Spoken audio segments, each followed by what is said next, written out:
ABP news आपको रखे आगे। बंगाल चुनाव अब करीब आ चुका है। बीजेपी ने दीदी का किला गिराने के लिए पूरा जोर लगा दिया है। खबर यह है, बंगाल विजय के लिए बीजेपी वही फॉर्मूला लगाने जा रही है जो उसने यूपी में लगाया था। तो क्या था वो फॉर्मूला और कैसे यूपी की तरह यह बंगाल में भी कारगर साबित होगा, बता रहे मेरे सहयोगी पंकज झा।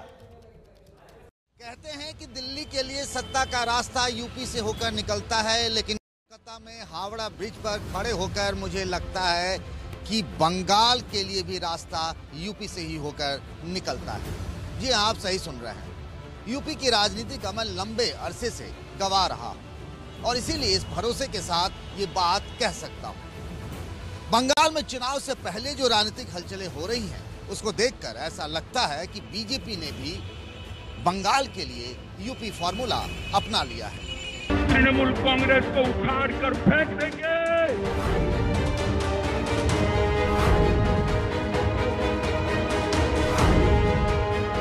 जितनी हिंसा करोगी भारतीय जनता पार्टी का कार्यकर्ता, इतनी जोर से आपका सामना करेगा। बंगाल में दिल्ली के बीजेपी नेताओं की फौज जिस रफ्तार से इन दिनों दिखाई दे रही है वो आज से तकरीबन 4 साल पहले उत्तर प्रदेश की याद दिलाने लगी है। तब यूपी में बंगाल की तरह गैर बीजेपी सरकार थी। बंगाल में यहाँ ममता बनर्जी है, सामने सरकार बचाने की चुनौती है। बीजेपी वॉशिंग मशीन कालो হয়ে ঢুকবে আর সাদা হয়ে বেরিয়ে চলে আসবে। Washing powder Bhajpa, washing powder Bhajpa. 2017 में यूपी में अखिलेश यादव की सरकार थी जिसके टारगेट पर बीजेपी थी। टक्कर जोरदार भी थी और मजेदार भी।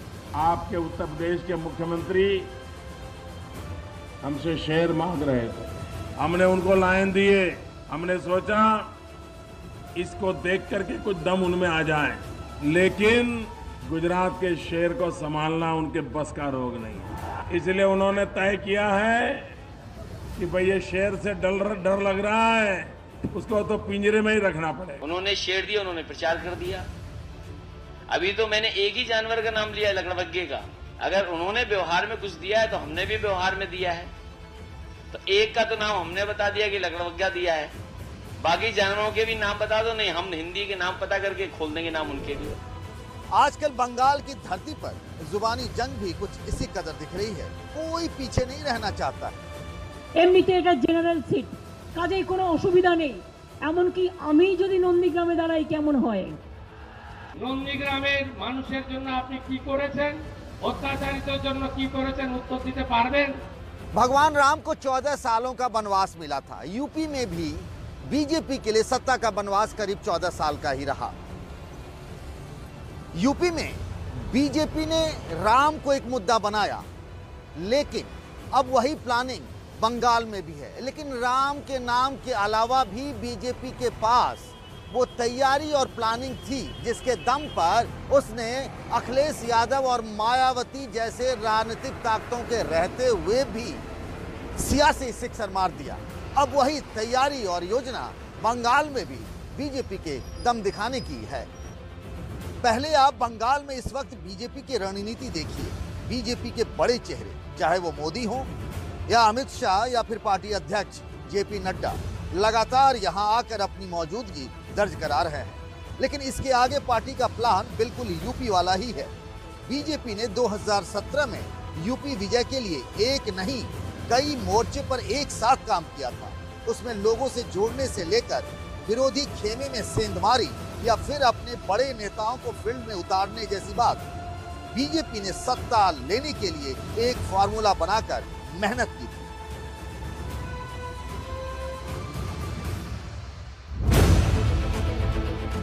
बीजेपी के इस फार्मूले को समझिए। बीजेपी की रणनीति में टारगेट 100 दिन यानी 100 दिनों की परिवर्तन यात्रा है, तो दूसरी तरफ विरोधी खेमे में हलचल का प्लान है।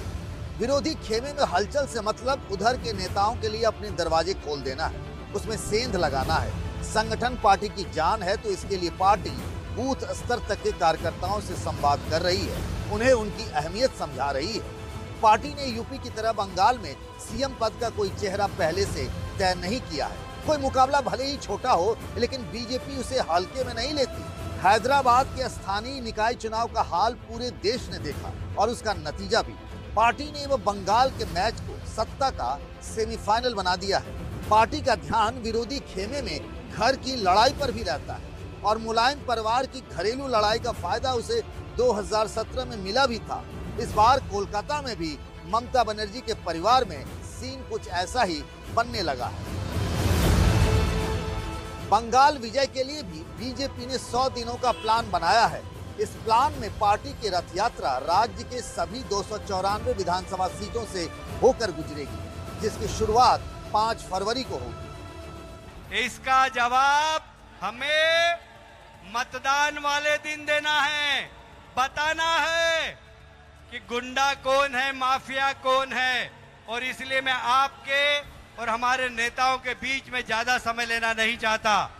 मैं चाहता हूं कि आप सब लोग यहां से जाने के बाद अपने गांव में अपने पड़ोसियों से बताएं कि ये जन सैलाब जो जगह जगह सब दूर भारतीय जनता पार्टी का उमड़ के आ रहा है, यह टीएमसी को हटाने के लिए है, भ्रष्टाचार मिटाने के लिए है, माफिया राज को खत्म करने के लिए है, अहंकारी राज को समाप्त करने के लिए है और सोनार बंगला बनाने के लिए भारतीय जनता पार्टी का जनसैलाब है।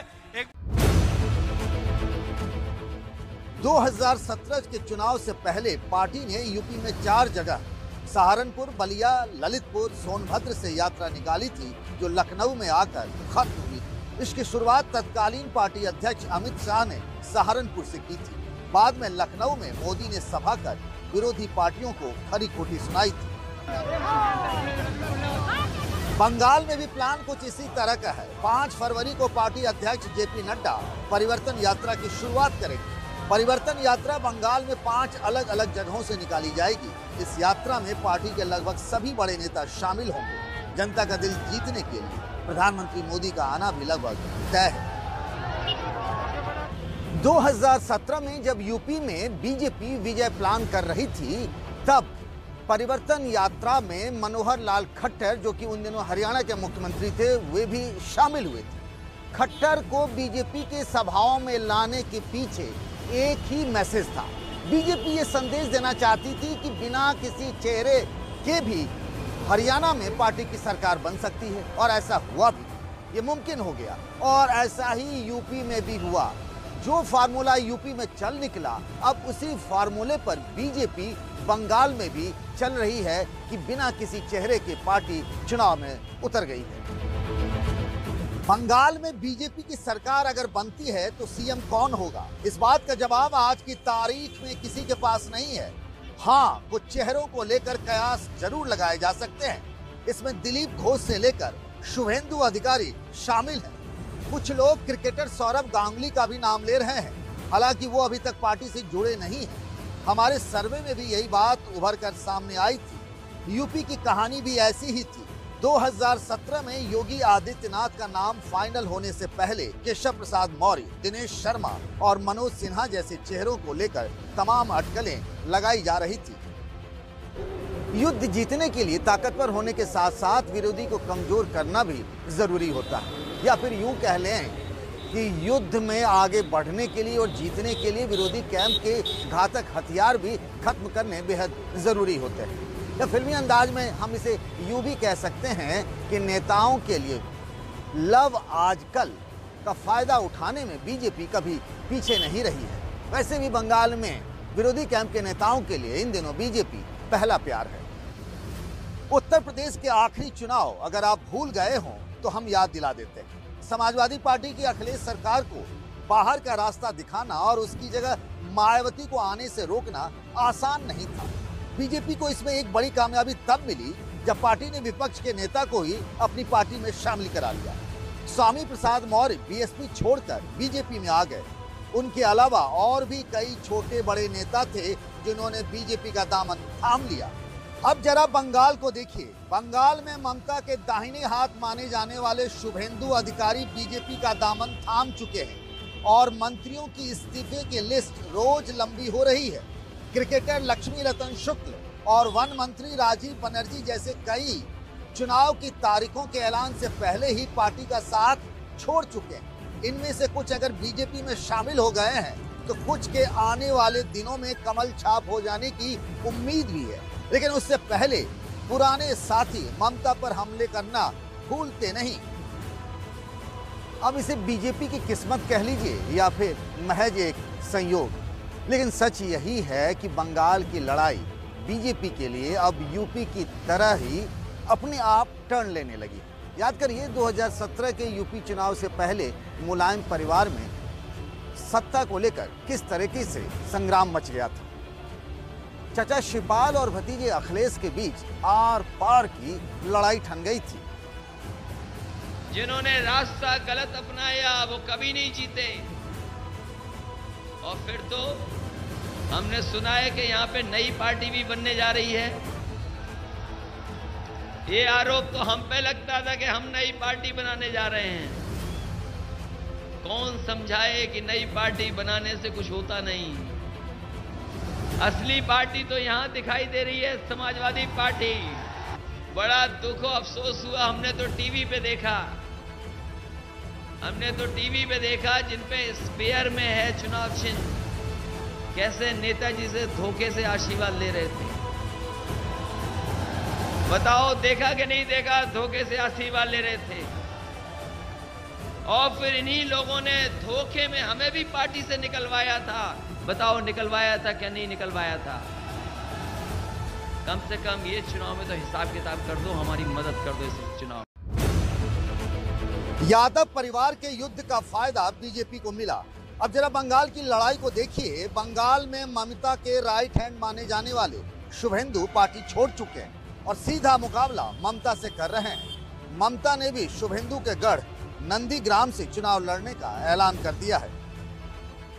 নন্দীগ্রাম হচ্ছে আমার কাছে একটা লাকি জায়গা। নন্দীগ্রাম থেকে তৃণমূল কংগ্রেস 2021-এ জিতবে, এমনকি আমি যদি নন্দীগ্রামে দাঁড়াই কেমন হয়?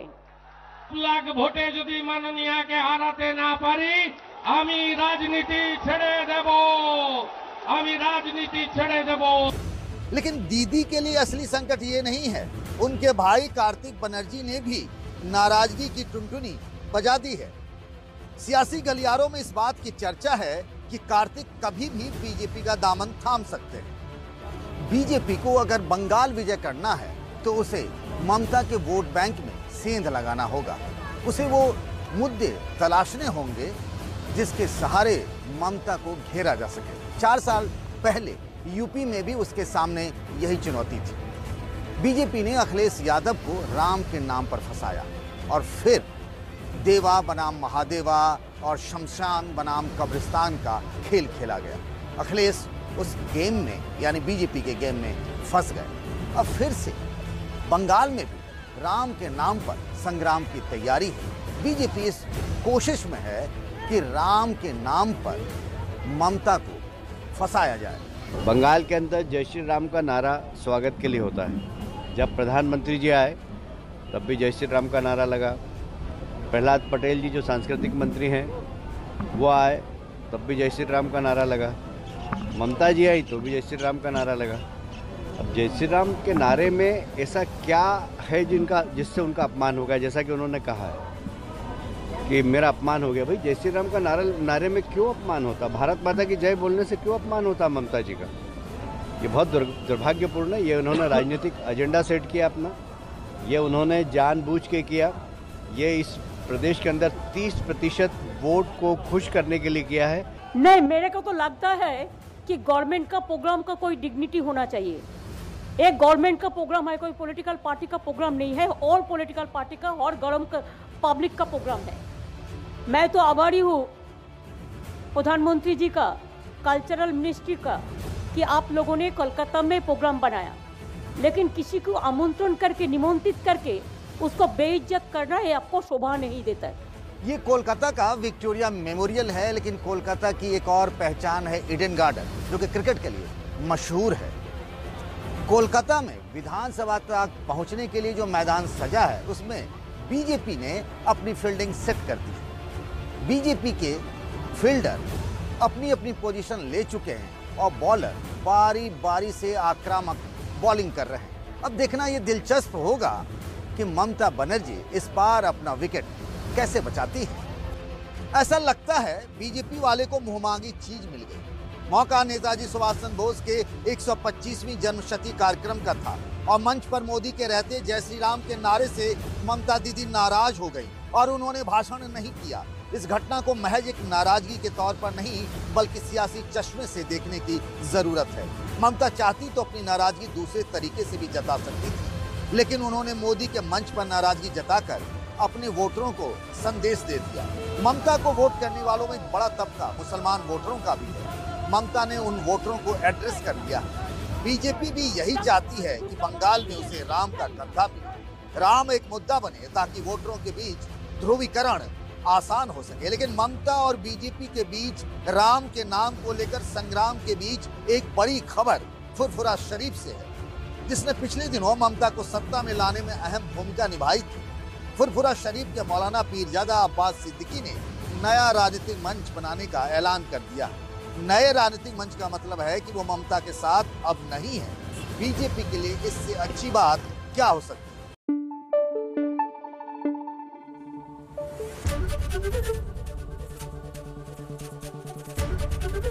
एबीपी न्यूज आपको रखे आगे।